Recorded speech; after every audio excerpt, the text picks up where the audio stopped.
Chapter 37 of Pride and Prejudice. The two gentlemen left Rosings the next morning, and Mr. Collins, having been in waiting near the lodges to make them his parting obsequies, was able to bring home the pleasing intelligence of their appearing in very good health, and in tolerable spirits as could be expected after the melancholy scene so lately gone through at Rosings. To Rosings he then hastened to console Lady Catherine and her daughter, and on his return brought back with great satisfaction a message from her ladyship, importing that she felt herself so dull as to make her very desirous of having them all to dine with her. Elizabeth could not see Lady Catherine without recollecting that she had chosen it. She might be by this time have been presented to her as her future niece, nor could she think, without a smile, of what her ladyship's indignation would have been. What would she have said? How would she have behaved? Were questions with which she amused herself. Their first subject was the diminution of the Rosings party. "I assure you, I feel it exceedingly," said Lady Catherine. "I believe nobody feels the loss of friends so much as I do. But I am particularly attached to these young men. I know them to be so much attached to me.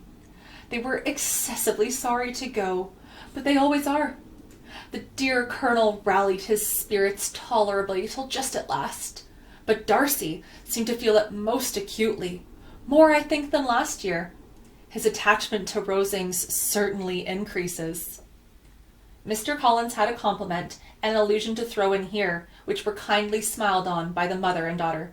Lady Catherine observed, after dinner, that Miss Bennet seemed out of spirits, and immediately accounting for it herself by supposing that she did not like to go home again so soon, she added, "But if that is the case, you must write to your mother to beg that you may stay a little longer.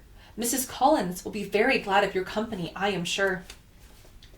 "I am much obliged to your ladyship for your kind invitation," replied Elizabeth, "but it is not in my power to accept it. I must be in town next Saturday." "Why, at that rate, you have been here only 6 weeks. I expected you to stay 2 months. I told Mrs. Collins so before you came. There could be no occasion for your going so soon. Mrs. Bennet could certainly spare you for another fortnight." "But my father cannot. He wrote last week to hurry my return." "Oh, your father of course may spare you, if your mother can. Daughters are never so much consequence to a father. And if you would stay another month complete, it will be in my power to take you as far as London, for I am going there in early June for a week, and as Dawson does not object to the brooch box, there will be very good room for one of you, and indeed, if weather should happen to be cool, I should not object to taking you both, as you are neither of you large." "You are all kindness, madame, but I believe we must abide by our original plan." Lady Catherine seemed resigned. "Mrs. Collins, you must send a servant with them. You know, I always speak my mind, and I cannot bear the idea of 2 young women travelling post by themselves. It is highly improper. You must contrive to send somebody. I have the greatest dislike in the world to that sort of thing. Young women should always be properly guarded and attended, according to their situation in life. When my niece Georgina went to Ramsgate last summer, I made a point of her having 2 men servants go with her. Miss Darcy, the daughter of Mr. Darcy of Pemberley, and Lady Anne, could not have appeared with propriety in a different manner. I am excessively attentive to all those things. You must send John with the young ladies, Mrs. Collins. I am glad it occurred to me to mention it, for it would really be discernible to you to let them go alone." "My uncle is to send a servant for us." "Oh, your uncle! He keeps a manservant, does he? I am very glad you have somebody who thinks of those things. Where shall you change horses? Oh, Bromley, of course. If you mention my name at the bell, you will be attended to." Lady Catherine had many other questions to ask respecting their journey, and as she did not answer them all herself, attention was necessary, which Elizabeth believed to be lucky for her, or, with a mind so occupied, she might have forgotten where she was.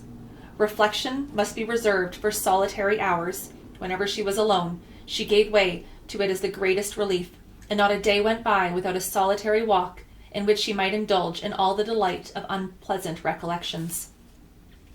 Mr. Darcy's letter was in a fair way of soon knowing by heart. She studied every sentence, and her feelings towards its writer were at times wildly different. When she remembered the style of his address, she was still full of indignation, but when she considered how unjustly she had condemned and upbraided him, her anger was turned against herself, and her disappointed feelings became the object of compassion. His attachment excited gratitude, and his general character respect, but she could not approve him, nor could she for a moment repent her refusal, or feel the slightest inclination to ever see him again. In her own past behaviour there was a constant source of vexation and regret, and in the unhappy defects of her family a subject of yet heavier chagrin. They were hopeless of remedy. Her father, contented with laughing at them, would never exert himself to restrain the wild giddiness of his youngest daughters, and her mother, with the manners so far from right herself, was entirely insensible of the evil. Elizabeth had frequently united with Jane in an endeavour to check the imprudence of Catherine and Lydia, but that when they were supported by their mother's indulgence, what chance could there be of improvement? Catherine, weak-spirited, irritable, and completely under Lydia's guidance, had been always affronted by their advice, and Lydia, self-willed and careless, could scarcely give them a hearing. They were ignorant, idle, and vain. While there was an officer in Meryton, they would flirt with him, and while Meryton was within walk of Longbourn, they would be going there forever. Anxiety on Jane's behalf was another prevailing concern, and Mr. Darcy's explanation, by restoring Bingley to all her former good opinion, heightened the sense of what Jane had lost. His affection was proved to have been sincere, and his conduct cleared of all blame, unless any could attach to the implicitness of his confidence in his friend. How grievous then was the thought that, of a situation so desirable in every respect, so replete with advantage, so promising for happiness, Jane had been deprived by the folly and indecorum of her own family. When those recollections was added to the development of Wickham's character, it may easily be believed that the happy spirits, which had seldom been depressed before, were now so much affected as to make it almost impossible for her to appear tolerably cheerful. Their engagements at Rosings were as frequent during the last week of her stay as they had been at first. The very last evening was spent there, and her ladyship again inquired minutely into the particulars of their journey, gave them directions as to the best method of packing, and was so urgent on the necessity of placing gowns in only the right way, that Maria thought herself obliged, on her return, to undo all the work of the morning and pack her trunk afresh.